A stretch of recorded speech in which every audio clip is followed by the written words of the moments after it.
నమస్తే అన్న, అందరికీ నమస్కారం. కువైట్ నుంచి ఇండియాకు డబ్బు పంపించే వారికి నగదు బహుమతి మరియు బంగారు బహుమతులనైతే ఆల్ ముజైని ఎక్స్చేంజ్ కంపెనీ ఇస్తూ ఉన్న విషయం అందరికీ తెలిసిందే. ఇందులో భాగంగా 3వ వారం విజేతలను ఆల్ ముజైని ఎక్స్చేంజ్ కంపెనీ ప్రకటించింది.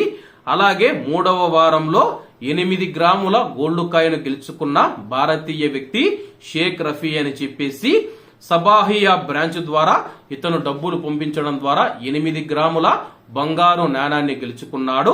అలాగే రోజువారీ 10,000 రూపాయల బహుమతి గెలుచుకున్న భారతీయుల వివరాలను కూడా ఆల్ ముజైని ఎక్స్చేంజ్ కంపెనీ ప్రకటించింది. వివరాల్లోకి వెళితే కౌలూరి కాసిం వలి పర్వానియా బ్రాంచ్ ద్వారా డబ్బు పంపించడం ద్వారా 10,000 రూపాయలు గెలుచుకున్నాడు. అలాగే మజూర్ ఫైహా కోఆపరేటివ్ బ్రాంచ్ ద్వారా డబ్బులు పంపించి 10,000 రూపాయలు గెలుచుకున్నాడు. అలాగే అనూప్ కుమార్ మనం చూసుకుంటే బినీత్ ఆల్గర్ బ్రాంచ్ ద్వారా ఇండియాకు డబ్బు పంపించి 10,000 రూపాయలు గెలుచుకున్నాడు.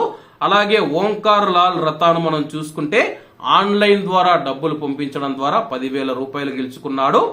అలాగే బాక్సెస్ అలీ మిష్రీఫ్ బ్రాంచ్ ద్వారా ఇండియాకు డబ్బు పంపించడం ద్వారా 10,000 రూపాయలు గెలుచుకున్నాడు. అలాగే కైలా కుమార్ గారు మనం చూసుకుంటే ముర్గాబ్ బ్రాంచ్ ద్వారా డబ్బులు పంపించడం ద్వారా 10,000 రూపాయలు గెలుచుకున్నాడు.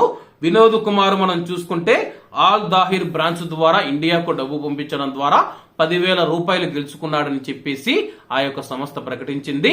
ఏది ఏమైనా సరే ఇండియాకు డబ్బు పంపించే వారికి ప్రోత్సాహకంగా ఈ యొక్క బహుమతులు ఇస్తూ ఉన్న ఆల్ ముజైని కంపెనీకి ధన్యవాదాలు, కృతజ్ఞతలు తెలుపుకుంటూ అందరూ బాగుండాలి, ఎందులో మనం ఉండాలి. అందరికీ నమస్తే అన్న, జై హింద్.